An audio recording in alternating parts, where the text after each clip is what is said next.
देखिए, प्रशांत किशोर की राजनीति की वजह से कई दलों में भी हड़कंप मच गई है। दरभंगा से सबसे बड़ी खबर हम आपको बता दें कि मोहम्मद अली अशरफ फातमी का मूड क्या होने वाला है। लेकिन जिस उद्देश्य के साथ मुकेश जी आए उसी उद्देश्य के साथ ऐसे अंतिम पोदान में पहुंच गए हैं। मैं दावे के साथ कह रहा हूं कि जिस मल्लाह समाज पर उनका वोट का अपना एक विश्वास है, 1% छोड़ करके 95% वोटर उस मल्लाह समाज मुकेश सहनी से अलग है। और आज भी के भी मैं डेट में कह रहा हूँ कि प्रशांत जी गली मोहल्ले में चलने वाले लोग हैं और वह गाड़ी पर से नहीं उतरते हैं। जहाँ पर कैंप करते हैं वहाँ पर एसी लगाया जाता है।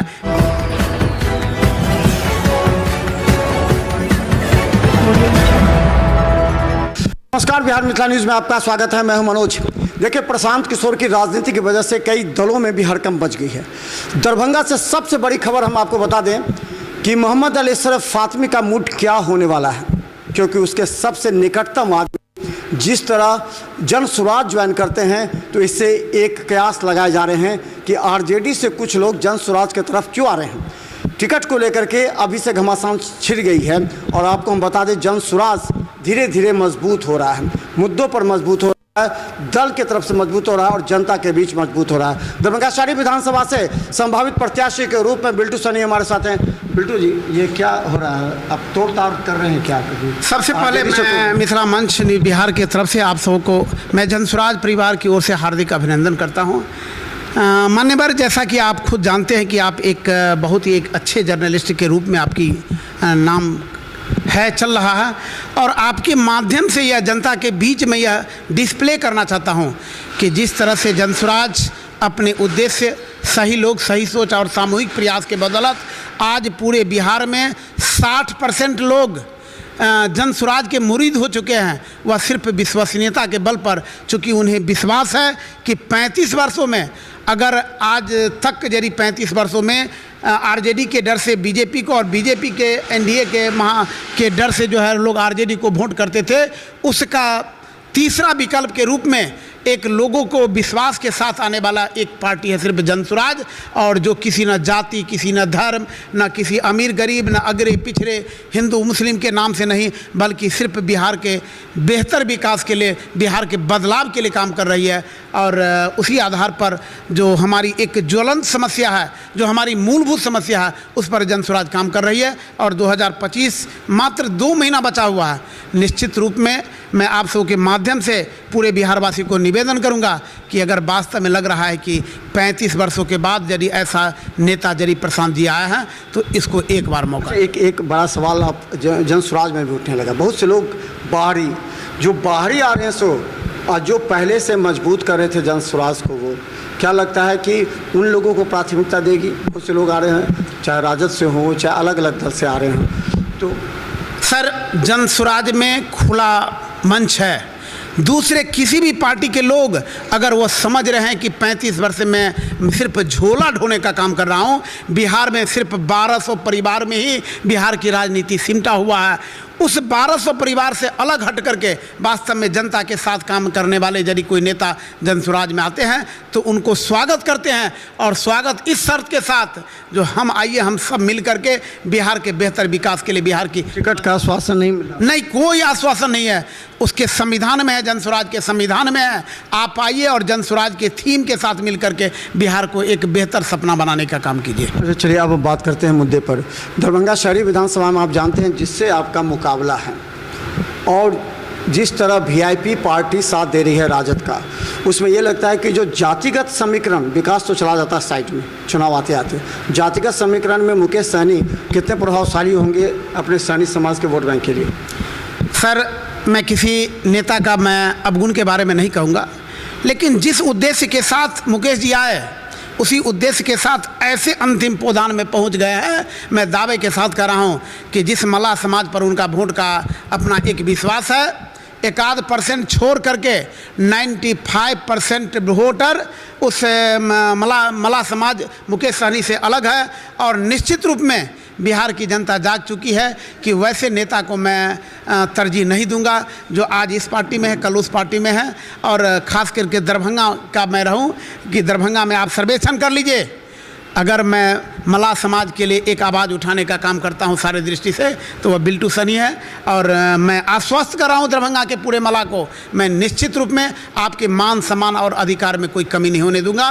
केवल आप एक बार जनसुराज के साथ आकर के तो देखिए। अल्पसंख्यक वोट बैंक के बारे में कहा जाता है कि राष्ट्रीय जनता दल में अभी तक है, तो क्या लगता है कि जातिगत समीकरण की हम बात करें तो क्या राष्ट्रीय जनता दल से अल्पसंख्यक वोट बैंक आपके तरफ प्रभावित हो सकता है, और अगर नहीं हुआ तो उसका क्या असर पड़ेगा, क्योंकि दोनों सब मिला के तभी आपका वोट बैंक मजबूत होगा। सर, आरजेडी पर पकड़ था, मैं मान रहा हूं मुस्लिम का, लेकिन इस बार के चुनाव में नहीं। जब तक विकल्प नहीं था बिहार में, अब तो तीसरा विकल्प वो इतनी मजबूती के साथ, मैं दावे के साथ कर रहा हूं कि चूंकि आपके इस चैनल पर पूरे बिहार के लोग देख रहे हैं, और अगर 10 आदमी का जरिए में आकलन सर्वेक्षण किया जाए तो मुझे आत्मविश्वास है कि 5 आदमी जनसुराज के मुरीद होंगे। अब रहा 5 आदमी में, 5 आदमी में अगर आरजेडी बीजेपी एनडीए के बारे में बोलते हैं तो इसके बाद भी जनसुराज तो आगे है। और मुसलमान को जिस उद्देश्य के साथ रूमर फैलाया गया, जो ये बी टीम है, अब सारे मुसलमान जान गए हैं कि एक ही विकल्प के रूप में हमारे प्रशांत जी आए हैं जो मुसलमानों के हित के लिए भी काम करेंगे। हाँ, मैं ऐसा भी कह रहा हूँ कि 10-20% ऐसे होंगे जो कट्टरवादी होंगे, जो केवल झोला ढोना चाहते हैं आरजेडी का, वो तो नहीं हटेंगे, लेकिन मैक्सिमम लोगों का झुकाव प्रशांत किशोर। राहुल और तेजस्वी का जो इस बीच में जो रैली निकला था, उससे 15% वोट बैंक बढ़ गया है उनका। जो कांग्रेस डेड लगभग हो गई थी, वो कांग्रेस जाग गई है।